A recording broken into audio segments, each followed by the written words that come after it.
In part 3 of our island biogeography series, we're going to talk about species area curves. And I apologize, you've probably heard more about curves in the last few days to last you a lifetime, but bear with me. And the reason that we talk about species area curves in island biogeography is because there's a very geographically consistent relationship between species diversity and island size. And in that, larger islands tend to have greater species diversity.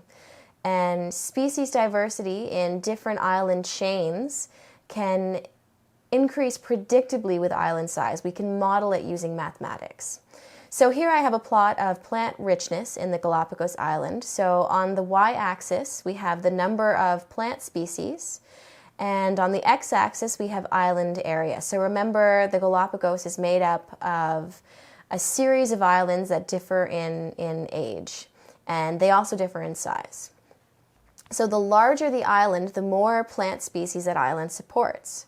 So in the Galapagos, the largest island supports over 300 species, whereas the smallest islands support only a handful of plant species. We can see this relationship as well with anole lizards in the Caribbean.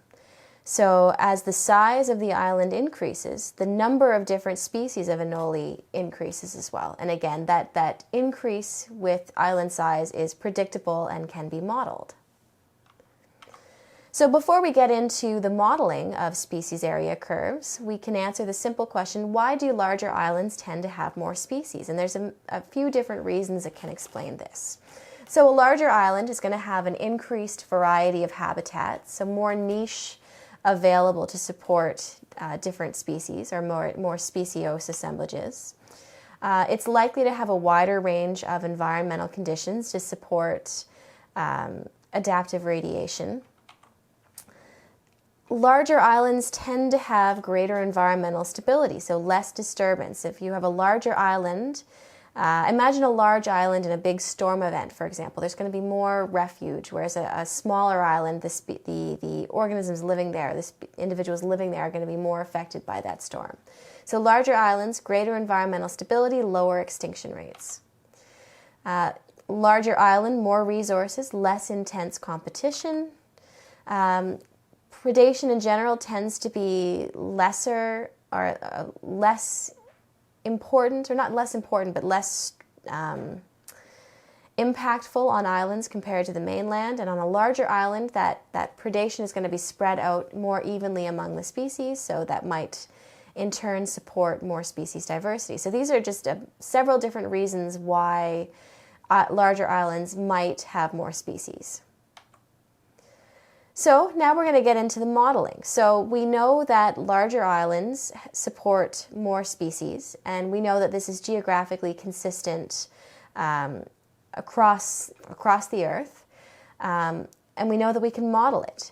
But the model that we would come up with, the equation that we would come up with to model species island area relationships are going to be different between the different island chains.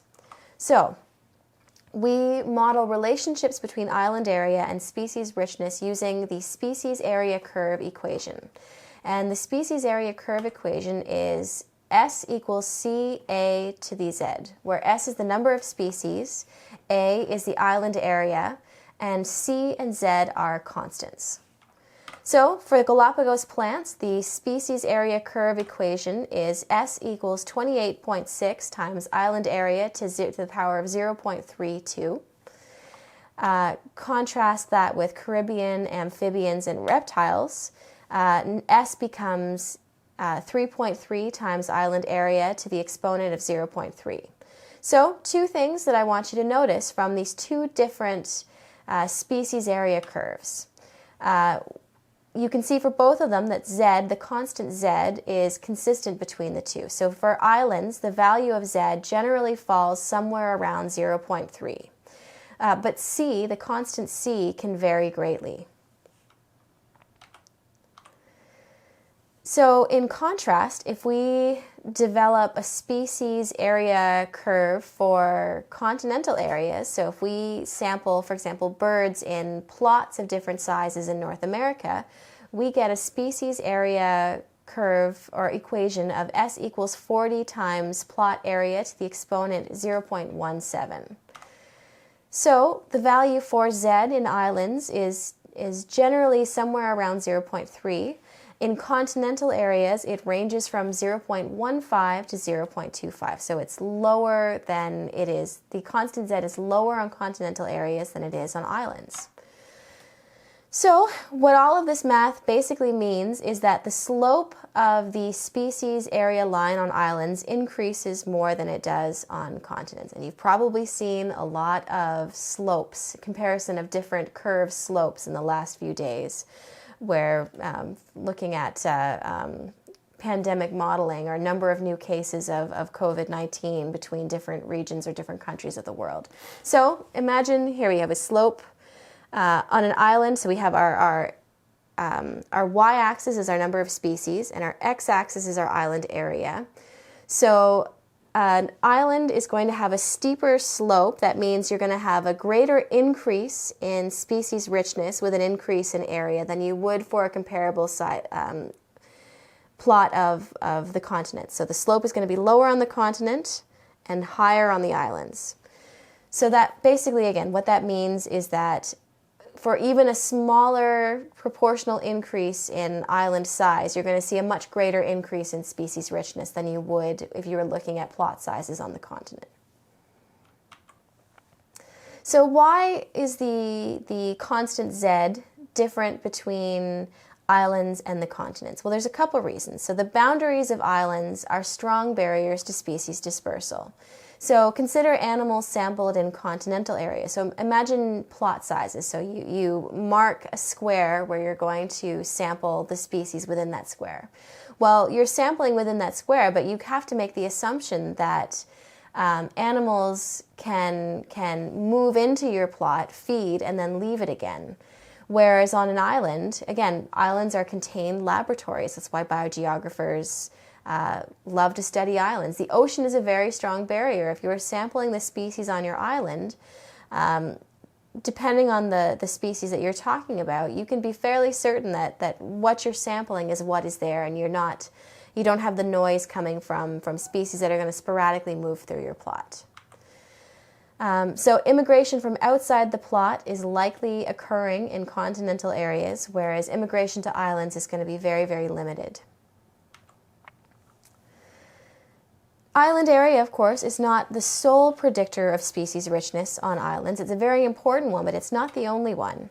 So area is important for determining how many species live on an island, but another important control is island isolation, distance to continents, in other words. Related to the reason that distance to continents is important is because it's related to the likelihood of colonization. So if an island is located close to the continent, it has a more readily available supply of immigrations or immigrants than an island that is farther away from the continent, that is more isolated. It's going to be more difficult for immigrants to reach an isolated island than one that is located, for example, just off the mainland. So larger islands have greater species richness. Islands located closer to the continents also have higher species richness. A couple other important things to consider when we're looking at island communities and relationship to distance from the continent. Generally, the community of species on an island are typically going to be a subset of the species found on the nearby continent. So it's rare to have communities found on a large nearby island that are not represented on the continent. And this is more important the closer to the continent that island is located. The more isolation you have, the more deviation from that pattern. But if we have an island that's located fairly close to the continent with a ready supply of immigrants from the continent, we're going to expect that all of the species found on our island are represented in some form on the mainland and represent a subset of species on the mainland. That meaning that we're going to have the island, or sorry, the continent is going to contain a higher species diversity than the island does. This, again, this might seem counterintuitive to you because we talk about islands, we talk about endemics, we talk about adaptive radiation, we talk about the incredible species diversity that we see on islands. So that brings us again to this point of island isolation, that once you have an island that is isolated, isolation gives you the conditions for speciation.